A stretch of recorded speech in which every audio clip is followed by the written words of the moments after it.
Namaste. Hello, Singapore. Thank you for having me here.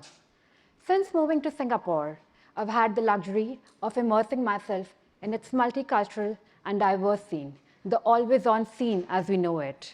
I've also had the opportunity to immerse myself in art that is Japanese, Indonesian, Singaporean, Chinese, Malay, and even Middle Eastern to my surprise.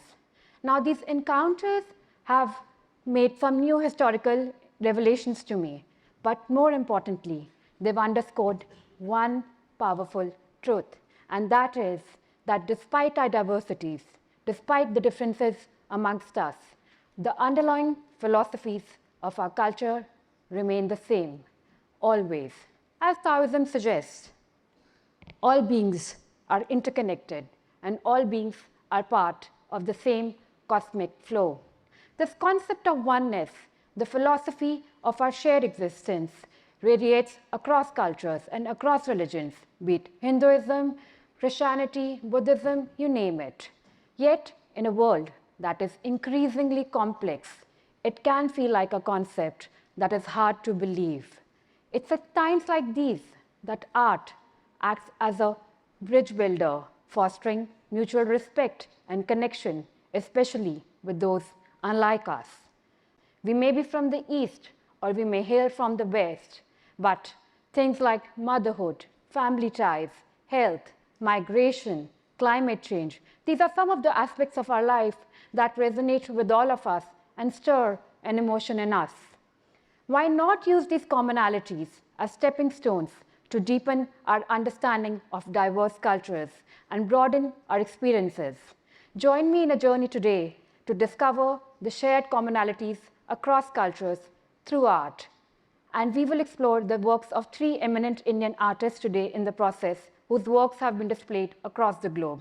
Why art, you may ask? Because artists act as a mirror to society. Time and again, they've reinforced two key ideas. One, the timeless wisdom of our cultures, of our oneness. As the Ubuntu philosophy in Africa goes, I am because we are.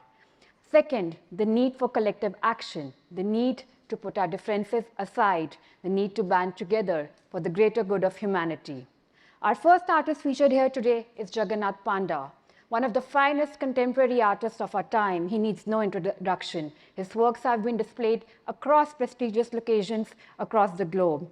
Now, Jagan, what is more remarkable about him is a master when it comes to creating narratives, instilling his Indian sensibilities with global philosophies. His story is really a story of embodying geo and cultural diversity, which we will see as we move forward with his works. So when the artist moved to Japan, he was deeply inspired by the minimalistic style in Japan. He was also following a lot of works by artist On Kuwara. It is at this time he created a sculpture called The Spirit of the Ground. It is his first collaborative project.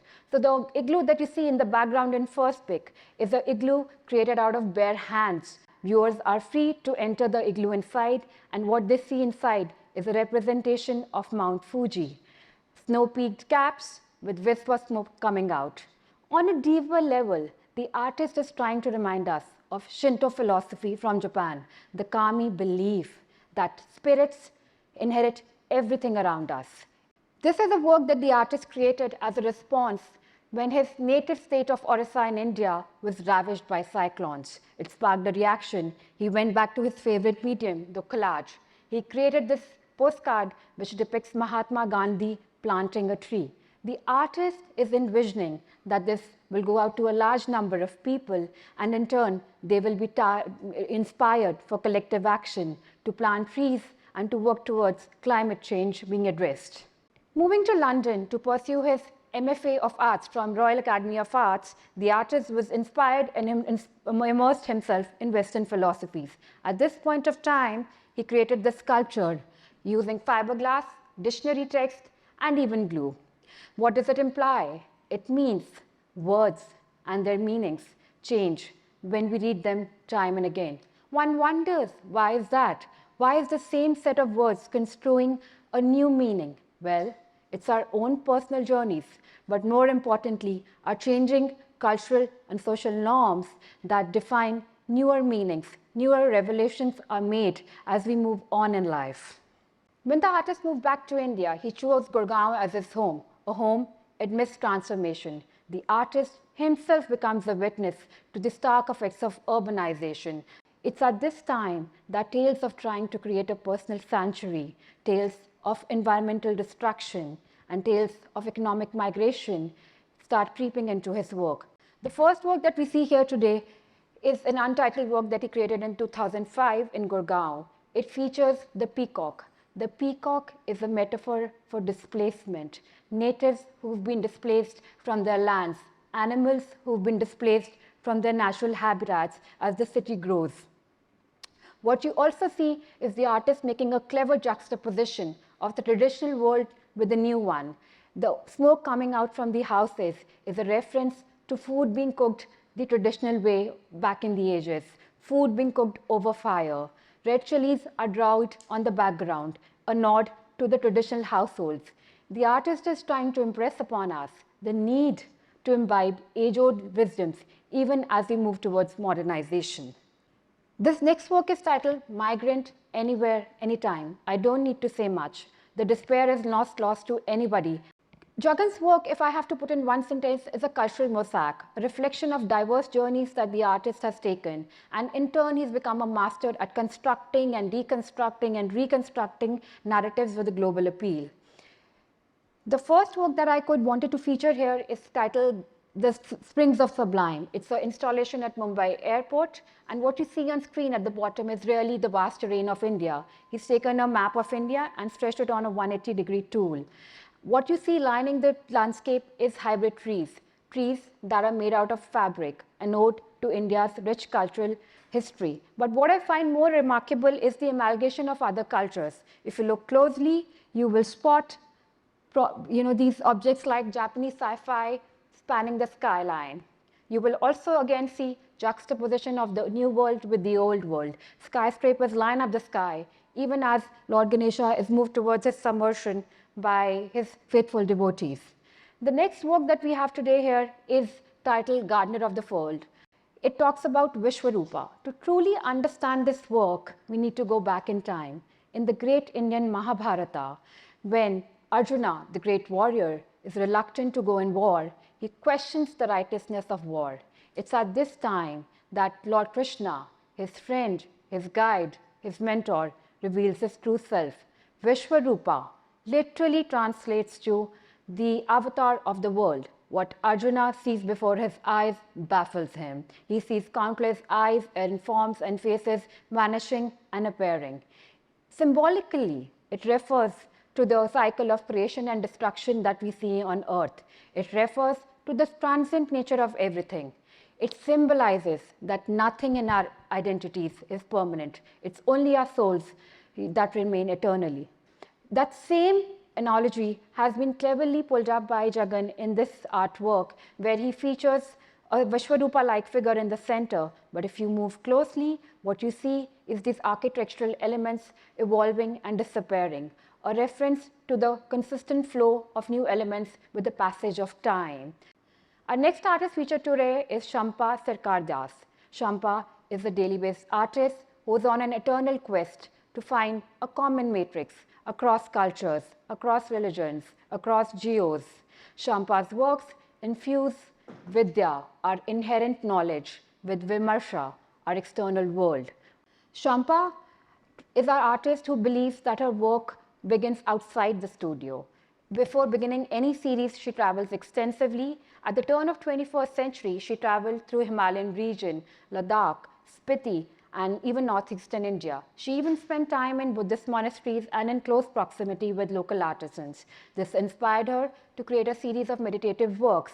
What she's trying to tell us is that there are concepts like Dharmakya and Shunyata which we need to explore. Dharmakya, what is it? It's referred to as the ultimate truth in Buddhism.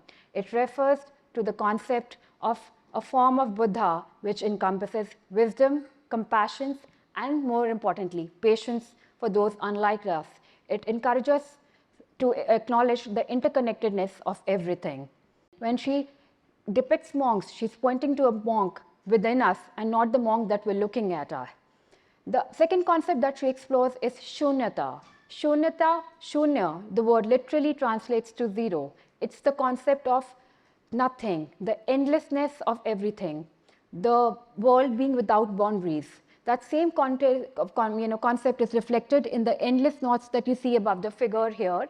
So the artist is imploring upon us that if there are no boundaries, if there are no ends, if there are no beginnings, if we are all part of the same matter, much like this monk in the background, he's blending into the universe as he is in deep meditation. He's becoming part of one universe. Then the eternal question remains, if we are all woven into the same matter, if we're all woven into the same fabric of life, what is it that we're in a constant tussle about as humans on this universe? When she moved on to her next series, she started reflecting on the status of women in her society. Are they getting the due that they deserve? If in Hinduism, if you go back in time, women have been revered to as goddesses, which elevates them to a status far beyond what they get in a patriarchal society. This inspired her to create a series of works which implore users to think about the virtues that we can imbibe in our daily lives. It also implores users to discuss how can they foster a more gender-neutral world. What you see on screen here is Kali.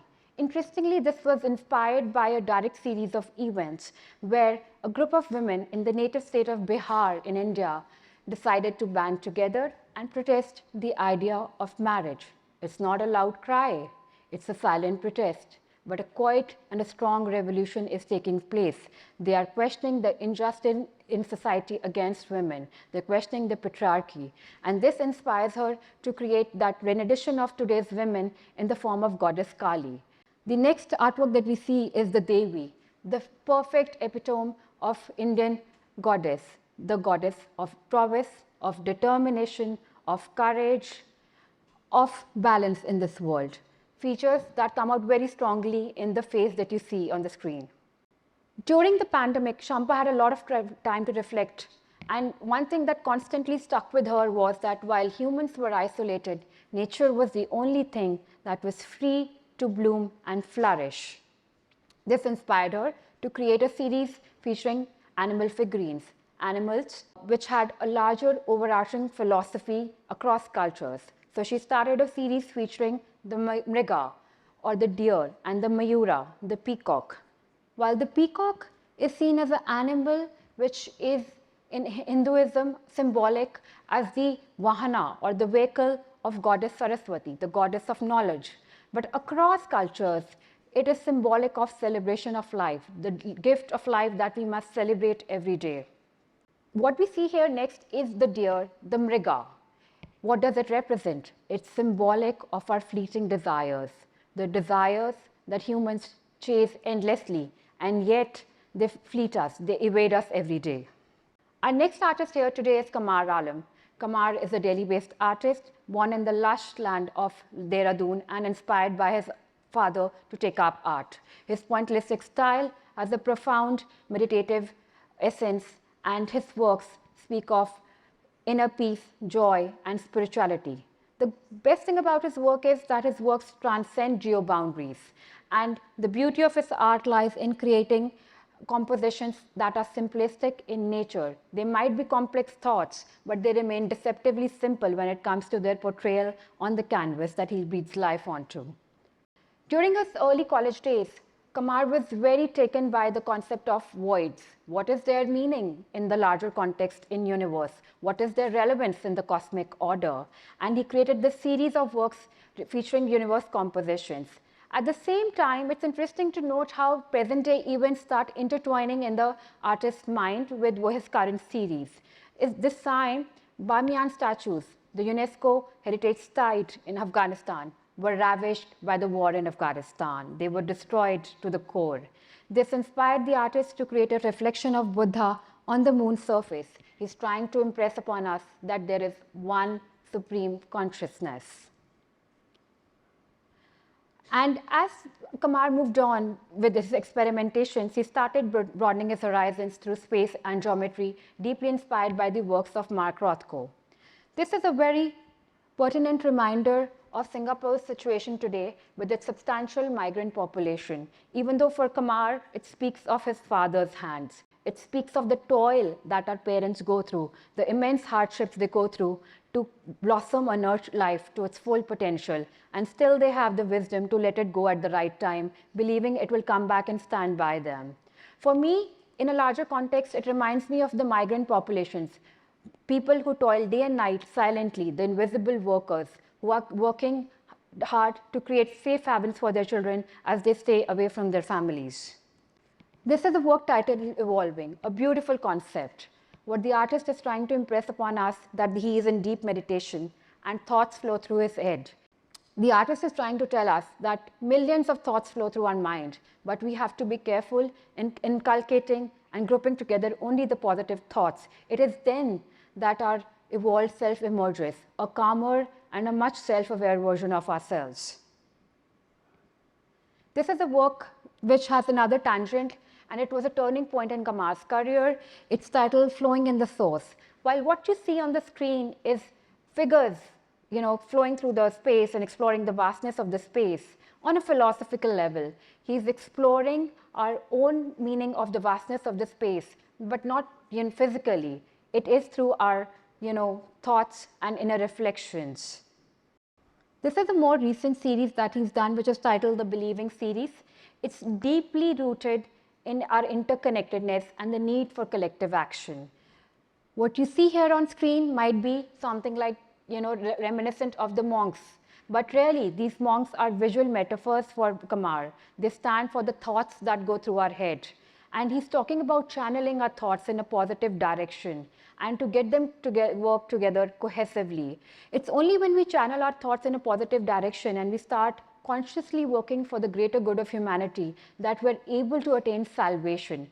What you see as trees in the Believing series represent the collective wisdom of our forefathers, the wisdom that one generation passes to another, and the wisdom that we accumulate over time. In conclusion, what I want to say today here is that creative expression helps us find our shared commonalities as we transcend boundaries of geography, culture, and time. I sincerely hope the works that you viewed today will implore you to examine the commonalities and also appreciate the diversities across cultures. We're in Singapore, we're lucky to be in a place which is blessed with cultures seamlessly blending into one another. Utilize this opportunity to explore something new every day. Thank you.